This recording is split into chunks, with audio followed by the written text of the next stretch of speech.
Ok, pues estamos en la parte 73 y estamos en Juan, así que continuamos aquí con el capítulo 15, verso 19. Espero que tengan sus Biblias abiertas en Juan, porque vamos a seguir viendo cosas muy interesantes, ¿sí? Si fuerais del mundo, el mundo amaría lo suyo, pero porque no sois del mundo, antes yo os elegí del mundo, por eso el mundo os aborrece. Wow. El calvinista usa este verso para probar que nadie elige a Jesús, y solo viene a Jesús el que Dios eligió desde antes de la fundación del mundo para que viniera. El primer problema es el de siempre, el contexto. En Juan vemos que Jesús a veces le habla a la multitud, a veces a los fariseos, a veces a los judíos y a veces le está hablando a los apóstoles. Y la mayoría de la gente que lee a Juan nunca se dan cuenta de esas pequeñas diferencias. ¿Okay? Fíjate que él le hablaba en parábola a la multitud, pero acá a los discípulos les daba el significado de las parábolas. Aquí Jesús, según la audiencia, es que él da o evade algunos detalles. Por ejemplo, cuando estudiamos en los temas intermedios entre Daniel y el Apocalipsis, vimos las diferencias entre Mateo 24 y Lucas 21. Y nadie se da cuenta, pero en Lucas le está hablando a una audiencia y en Mateo le está hablando a otra audiencia. Y por eso las diferencias, por más parecidas que usted lo vea, son bien distintos estos capítulos. ¿Okay? Así que desde el 13:1, que dice, como había amado a los suyos que estaban en el mundo, los amó hasta el fin. El calvinista inevitablemente entiende que los suyos son todos los elegidos por Dios para salvación. ¿Cómo sabemos si esos suyos son todos los que se van a salvar o son solo los 12 y luego los 11? Acuérdense que están los 12 y Judas se va después, por eso voy a estar hablando de los 12 y los 11. Es bien importante.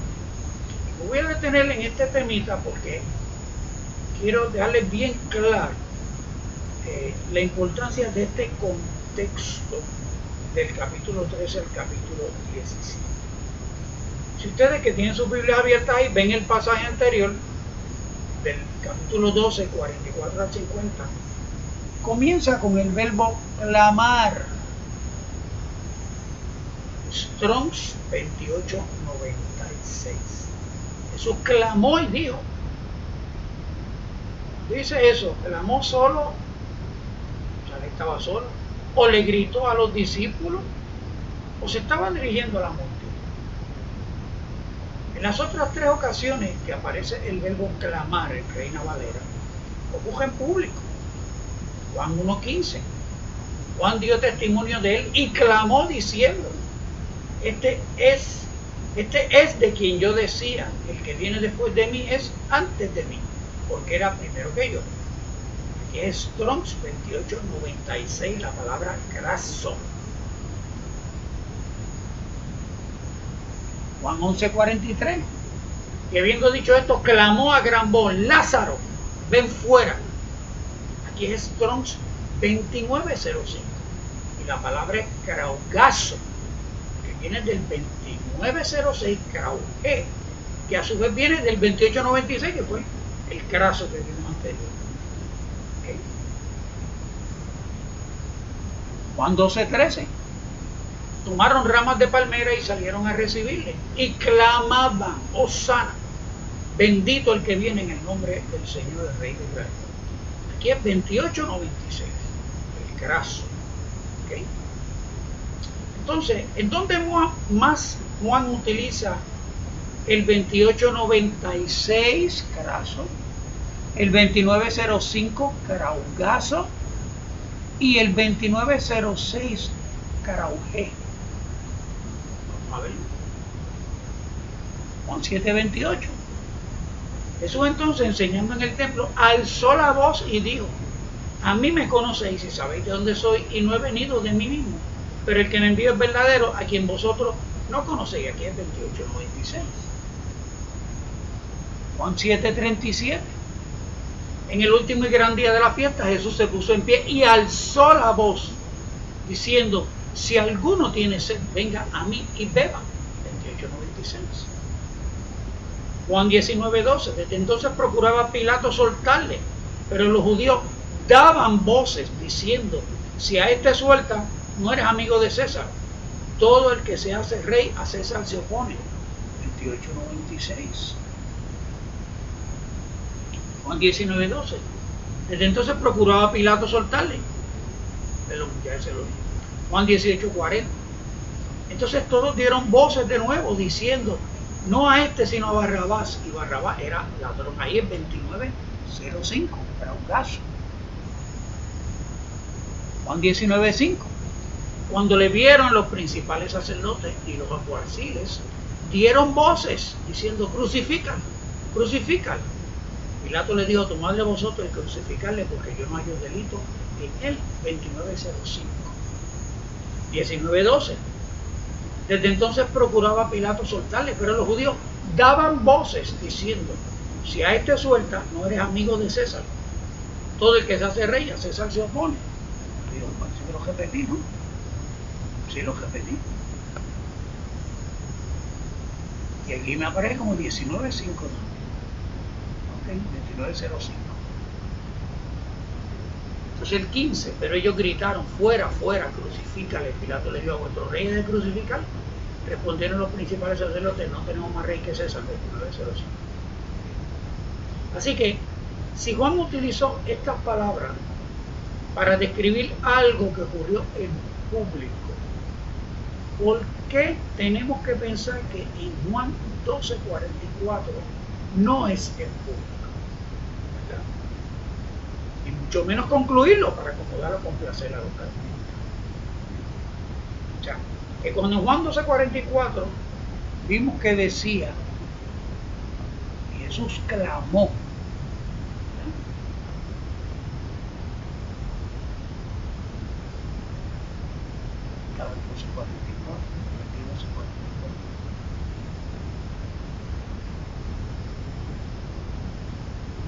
Jesús clamó y dijo.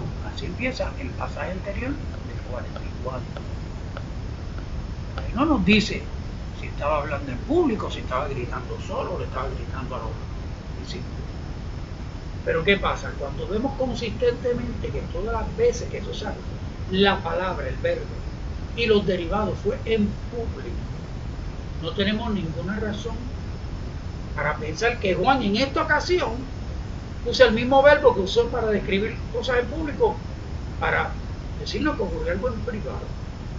¿Por qué les traigo esto? Juan utiliza estas palabras para describir algo que ocurrió en público. Y aunque ya lo dije, he expuesto esto para dejar claro que el pasaje de Juan 12, 44 al 50 fue en público.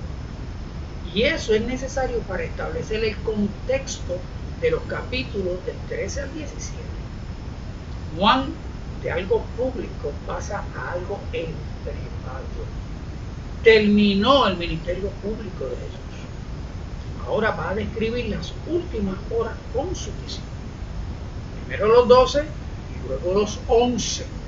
Por tanto, podemos asumir que lo que Jesús va a decir, se lo va a decir a los 11.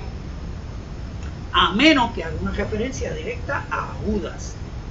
Esto lo asumimos no porque estudiamos un sistema teológico que nos obliga a entender que cuando Jesús está hablando con los 12 es porque todo es exclusivo para los 12 y nadie más. Como por ejemplo, los reformados y los que no creen ni en Espíritu Santo, ni en lengua, ni en milagros, y además los que correctamente, por otro lado, los que correctamente se oponen a los modernos apóstoles, pero utilizando incorrectamente el mismo argumento. El argumento es que la manifestación sobrenatural del Espíritu Santo y los milagros solo ocurrieron en el Nuevo Testamento porque era necesario para levantar la iglesia. Y por lo mismo, solo hubieron 12 apóstoles y ya no hay más apóstoles. Todo eso es ejemplo de cómo un sistema teológico se concluye, de cómo con un sistema teológico se concluye que Jesús le está hablando solo a los 12. ¿Verdad? Cuando conviene, Jesús está hablando con los 12. Cuando no conviene, está hablando con todo el mundo. ¿Okay? Cuando yo digo que del capítulo 13 en adelante hasta el 17, Juan va a describir lo que Jesús le comunicó en privado a los apóstoles, los 11, y que no lo hago respondiendo u obligado por un sistema teológico, me refiero a eso. ¿Okay? Yo no creo en ese sistema teológico que dice que se acabaron los milagros y que como el Espíritu Santo se manifestó en los apóstoles en el Nuevo Testamento, ya no lo hace. No lo creo porque yo no tengo por qué justificar la carnalidad, la incredulidad y la falta de oración de los creyentes modernos, que es la verdadera causa de que el Espíritu Santo no se manifieste en nuestras reuniones ni en los creyentes como lo leemos en el Nuevo Testamento.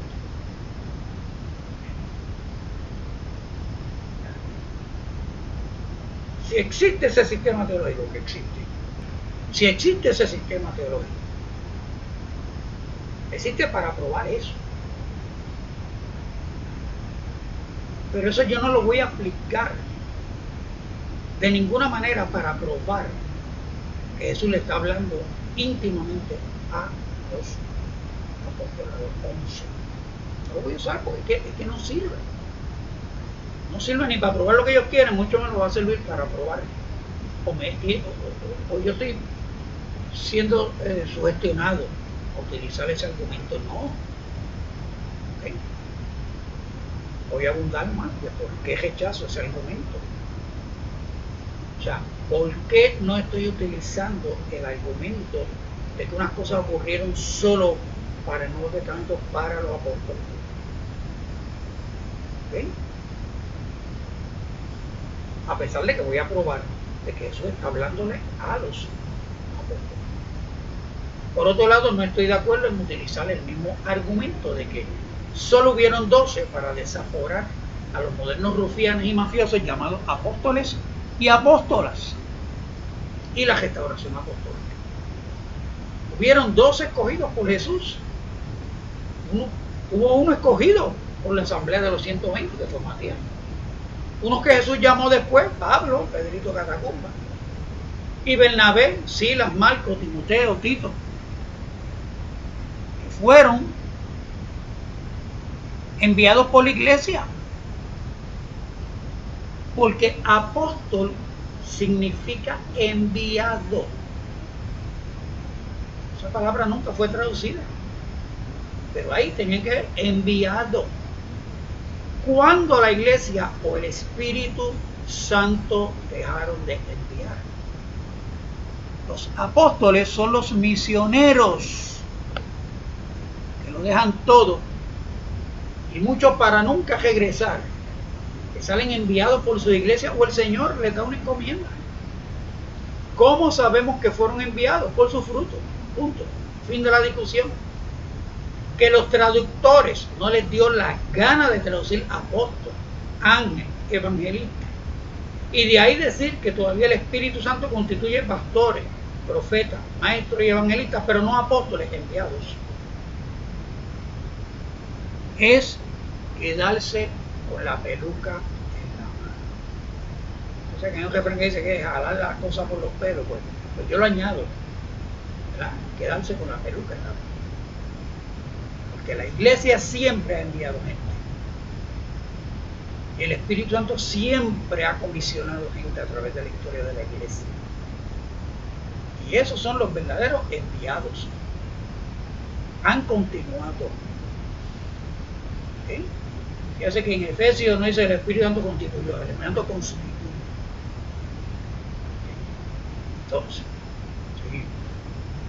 Volviendo al 13:1. Entonces, es fácil concluir que todo lo que Jesús dice es a los apóstoles. ¿Okay? ¿Cómo yo llego a esa conclusión? Pues se lo estoy probando. Hermenéutica, gramática.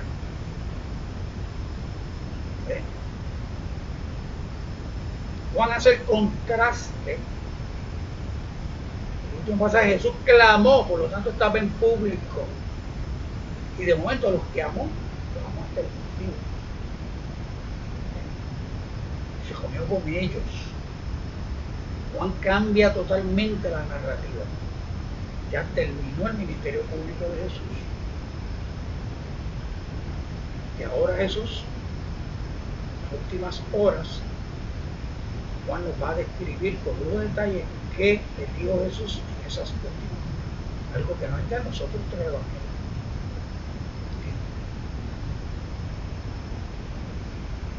Pero ahí no hay nada para nosotros. Sí. Sabemos lo que se extiende para nosotros, porque se nos va a confirmar en otro lugar del Nuevo Testamento que lo que se le dijo a los apóstoles se confirma, se nos dice a nosotros también. ¿Sí? Yo estoy diciendo que lo que Jesús va a decir ahí es una cosa que son exclusivas para él. Pero entonces ahí todas esas promesas que hay para nosotros no son para nosotros, eran para ellos nada. No. ¿Por qué? Porque de esas promesas que se les dijo allí, en el Nuevo Testamento vamos a encontrar confirmación de que sí se aplican a nosotros. Hermenéutica, sí. Volviendo a la pregunta anterior, ¿cómo sabemos si los suyos del 13.1 se refiere a todos los salvos o solo a los 12? Porque por ahí es que venimos. Okay. Ya establecí que Juan cambia la narrativa de algo público, de 12:44 al 50, a algo privado. Ahora veamos varios versos en donde se confirma que le está hablando a los 12 o a los 11. Jesús les dijo, el que está lavado no necesita sino lavarse los pies, pues está todo limpio. Y vosotros limpios estáis, pero aunque no todos, porque sabía quién le iba a entregar. Por eso dijo, no estáis limpios todos. Ese es el capítulo 13, verso del diálogo. Ese todos no se refiere a todos los escogidos desde antes de la fundación del mundo. Se refiere a los que quedan después de sacar a Judas. Seguimos con el siguiente texto. No hablo de todos vosotros. Yo sé a quienes he elegido para que se cumpla la escritura. El que come pan conmigo levantó contra mí su calcañal. El 13:18.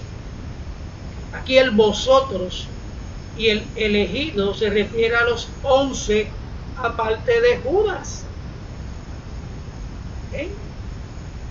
Porque si se menciona a Judas o se excluye a Judas, es decir, ¿y quiénes quedan? ¿A quién le está hablando? A los 11. Seguimos con el 31. Entonces, cuando hubo salido, dijo Jesús, ahora es glorificado el Hijo del Hombre y Dios es glorificado en él. Aquí Juan nos señala un cambio en la narración. 13:1 cambió de lo público a lo privado. Aquí cambia de mientras Judas se encontraba a cuando Judas se fue. Es una diferencia. Cambia el ambiente. Ahora Jesús va a comunicar cosas para los que Jesús sabe que se van a quedar. No porque estaban predestinados, sino por la decisión de cada uno en cuanto a Jesús. Como cuando describí en la parte anterior, que la decisión de Pedro y la decisión de Judas decidían si tenían parte con Jesús o no. No era el lavatorio de pies lo que iba a definir si tenía parte o no con Jesús. Eso lo describí en detalle en la parte anterior, hace 2 semanas. Seguimos, Jesús le dijo, yo soy el camino y la verdad y la vida, nadie viene al Padre sino por mí, 14:6. Esto no tiene que ver con que si le está hablando a los 11 o todos los predestinados. ¿Okay? Pero es interesante que contradice el 6:44. ¿Se acuerdan de Juan 6:44? Que lo discutimos con detalle. Nadie viene a mí si el Padre no lo trae. Y ahora eso, lo que Jesús está diciendo aquí contradice aquello. Se va por la bola. Claro, yo les expliqué por qué aquello no dice lo que los calvinistas quieren que diga. ¿Sí? O el Padre hace que la gente venga, o Jesús hace que la gente venga al Padre. ¿Cómo es la cosa? ¿Quién trae a quién a dónde?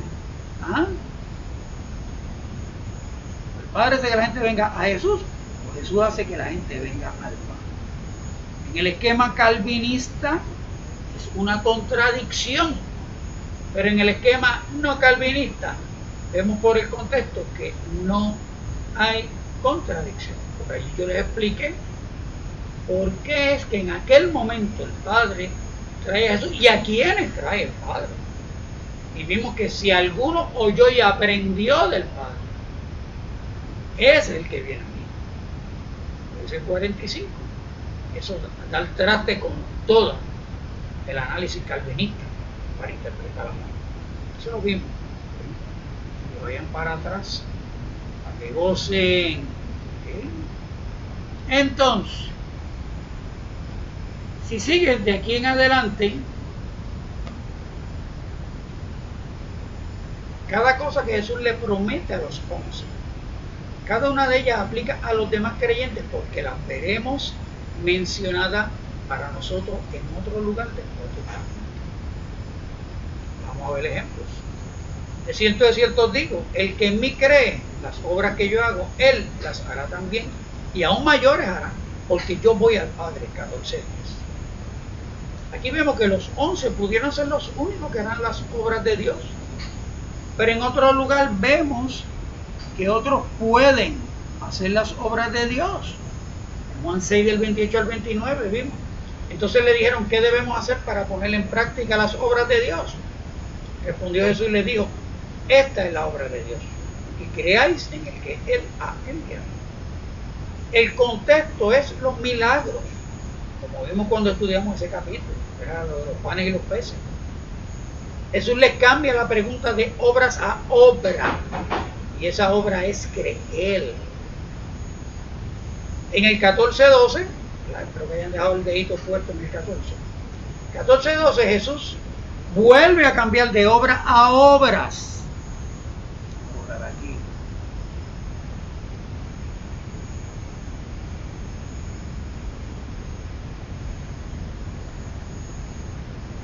En el 6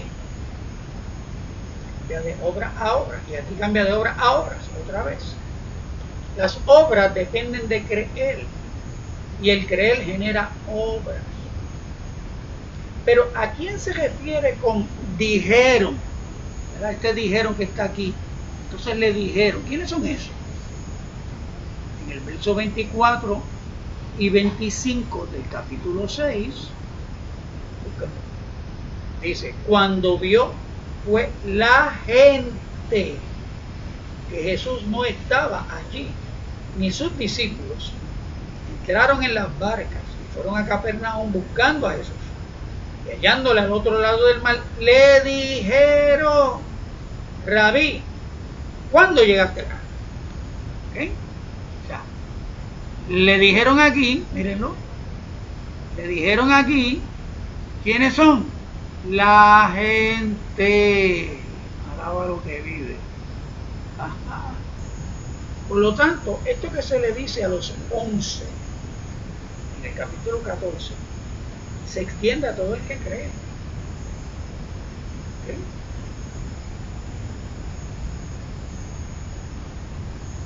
Jesús le está diciendo, mire, las obras, que creen en mí, la obra que yo hago la va a ser mayor, yo voy al Padre. Eso se le dice a los 11, pero ya se lo ha dicho a la gente, que la obra de Dios es creer. ¿Okay? El que cree va a hacer obras. Conéctenlo. ¿Okay? 14 del 13 al 14. Todo lo que pidierais al Padre en mi nombre, lo haré, para que el Padre sea glorificado en el Hijo. si algo pidiereis al Padre en mi nombre, yo lo haré. Jesús iba a contestar oraciones en su nombre solo a los 11. Estoy diciéndole, eso se le digo a los 11, no a la gente ni a la multitud. ¿Cómo saben que se aplica a nosotros? Otra vez os digo que si dos de vosotros se pusieren de acuerdo en la tierra acerca de cualquiera cosa que pidieren, le será hecho por mi Padre que está en los cielos. Mateo 18 y 19.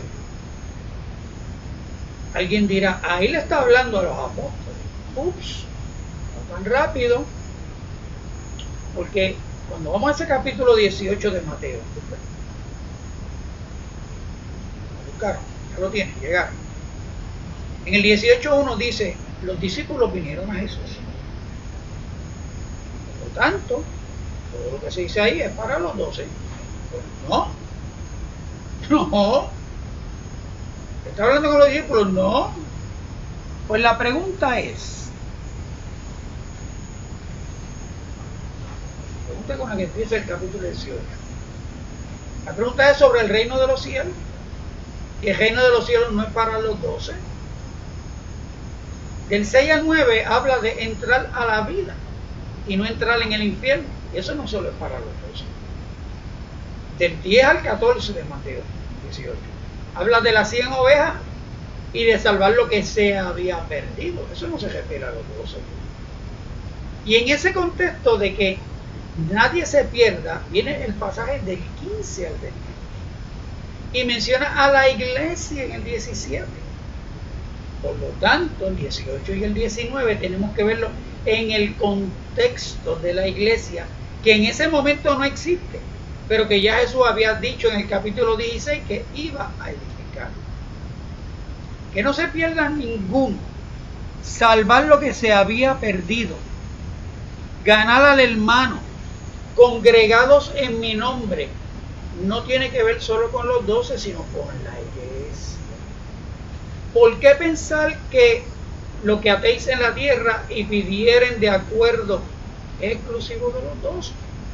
Si todo el contexto está hablando de la iglesia, el colectivo, o el reino de los cielos. Luego continúa con el 23 al 35, que trata sobre el reino de los cielos otra vez. O sea, si todo el capítulo son instrucciones para el reino de los cielos, el rebaño, la iglesia, ¿por qué tenemos que asumir que el 18 y 19 son solo para los 12? El argumento de que porque solo en Juan se habla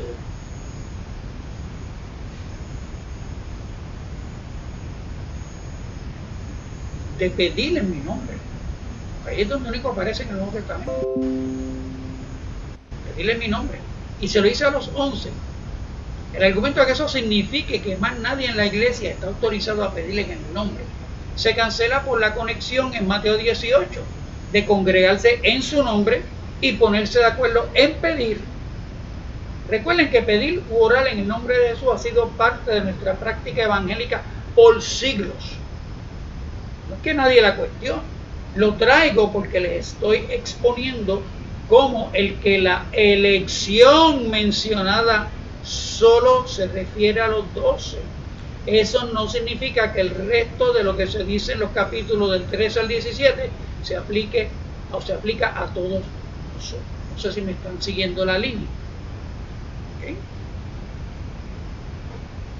Un calvinista listo puede alegarme que si yo digo que la elección mencionada se refiere a los 12, no a todos los escogidos de antes de la fundación del mundo, entonces todo lo que se dice a los 11 es exclusivo para los 11 y no para el resto de la iglesia.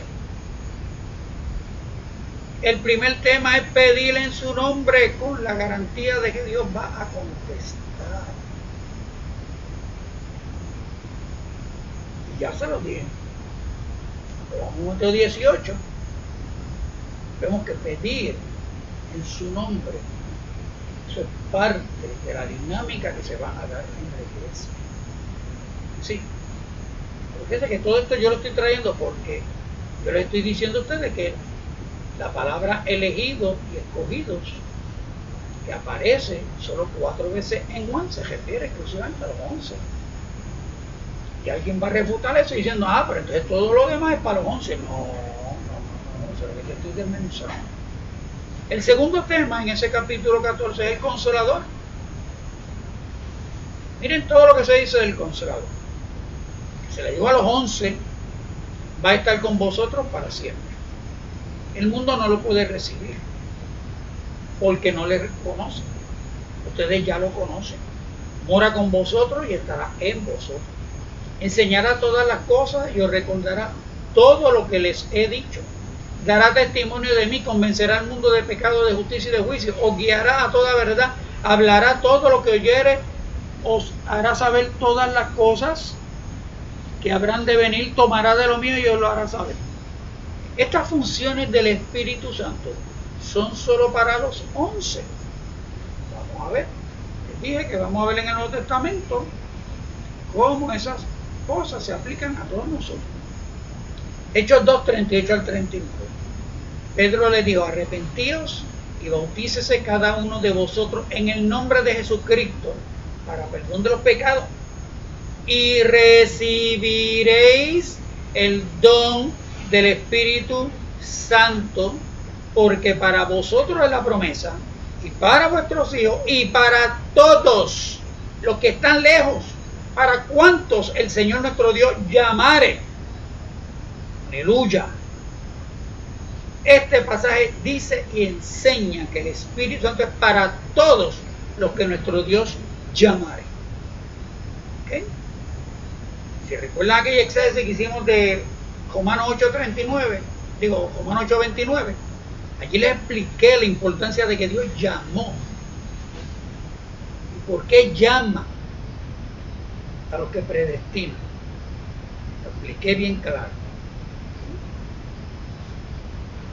Aquí Pedro está diciendo que el don del Espíritu Santo no es una de las cosas que el Espíritu Santo da, es para todos. No, el don es el Espíritu Santo. ¿Ok? El Espíritu Santo es para todos. Esta es la base de la teología pentecostal moderna. ¿Okay? Como yo enseñé en el pasado, o sea, este hecho de que si se recibe el Espíritu Santo en la conversión o se recibe después, eso es moderno. Pero en los Hechos de los Apóstoles no hay tal cosa. O sea, en los Hechos de los Apóstoles no vamos a ver cristianos sin el Espíritu Santo y cristianos con el Espíritu Santo, porque cuando hay alguien, un cristiano, un creyente que no tiene el Espíritu Santo, que lo recibía y se nos describe la experiencia.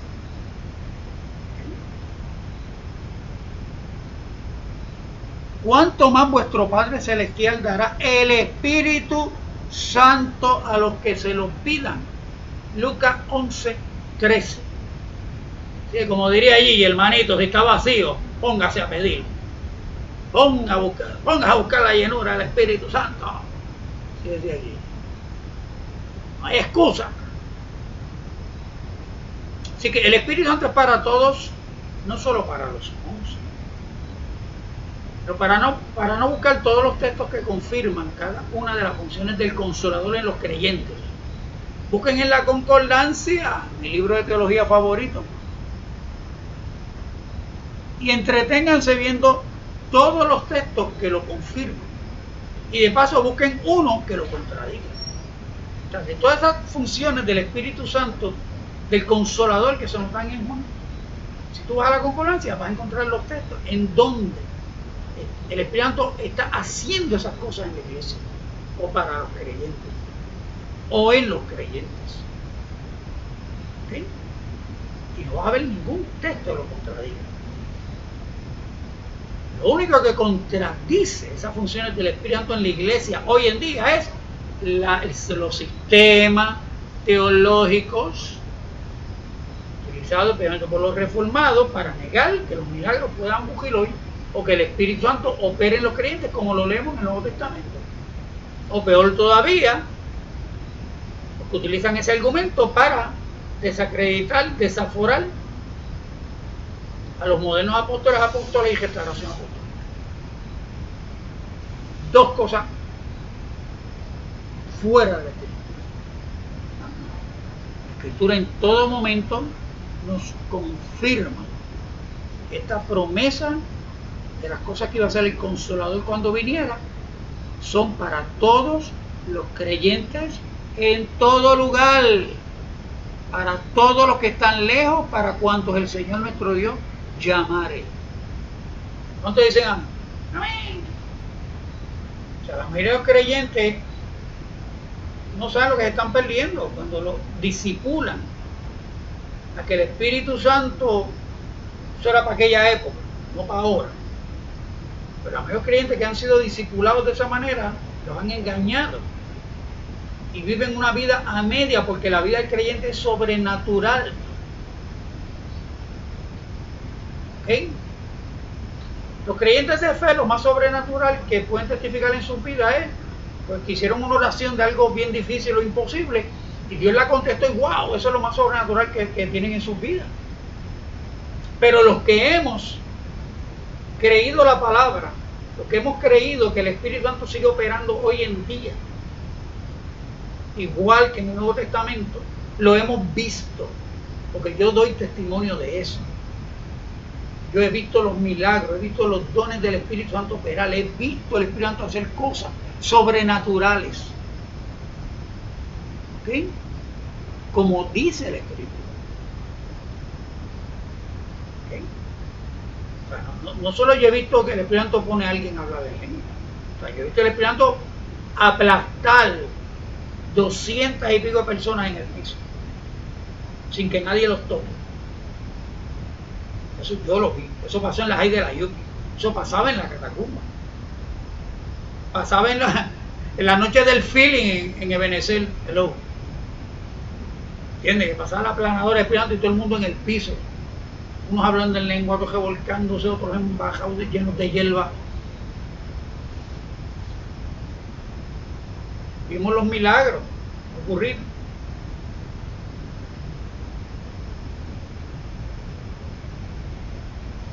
¿Por qué? Porque no creímos el sistema teológico que dice que eso no puede ocurrir. Y hay creyentes, y hay teólogos, y hay pastores, y hay maestros que se han empeñado en convencer al pueblo de Dios que se tienen que conformar con, déjame ponerlo bien elegante, hay pastores, maestros, teólogos que han tenido éxito en enseñarle a la iglesia que lo único que se necesita para vivir la vida cristiana es la fe. Yo cuento bien elegante, porque eso es cierto. Eso es cierto. Ahora, en las letras chiquititas te añade, no hacen falta los milagros. Mira que Jesús dijo que bienaventurados los que sin ver creyeron. Fantástico. Pero esos mismos teólogos no saben qué hacer con esto. Con Hechos 2, 38 al 39. No saben qué hacer con Lucas 11, 13. No saben qué hacer con 1 Corintios del 12 al 14. Y por eso cuando se derrama el Espíritu Santo se vuelven locos. O terminan en herejías extremas y extrañas, o terminan censurando totalmente el derramamiento del Espíritu Santo. Bueno, seguimos. Así que el Espíritu Santo es para todos, no solo para los hombres. Así que si buscan en la concordancia van a ver todos los textos confirmando lo que se le dijo a los 11 en Juan 14, 15 y 16. Lo van a ver por todo el Nuevo Testamento. Solo en teologías es que vemos argumentos que contradicen que el Espíritu Santo es para todos los creyentes, o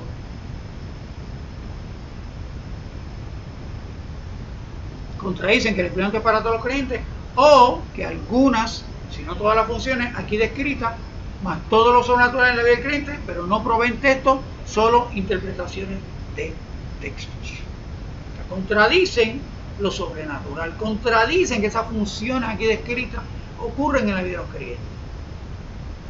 promete esto, solo interpretaciones de los textos. El amaos los unos a los otros. Eso no es solo para los 11. La primera carta de Juan está llena de eso, décadas después, de la importancia del amor entre los hermanos. Las cartas de Pablo están llenas de amor. Pedro, todos hablan del amor. Eso no fue solo para los 11. Las moradas celestiales no son para los 11. Juan 14 empieza diciendo: hoy pues a preparar morada. ¿Verdad que sí? La promesa la más linda de la Biblia. Pues esas moradas celestiales,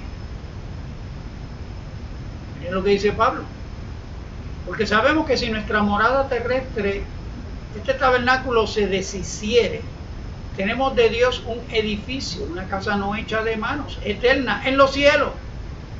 Y por esto también gemimos, deseando ser revestidos de aquella nuestra habitación celestial. ¿Quiénes están incluidos en sabemos guardar los mandamientos? Eso habla por todos lados de los mandamientos. Eso no es para los 11. El que tiene mis mandamientos y los guarda, ese es el que me ama, y el que me ama será amado por mi Padre, y yo le amaré y me manifestaré a él.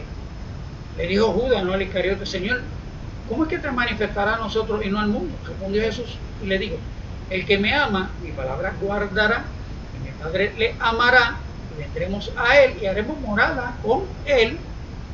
14 del 21 al 23.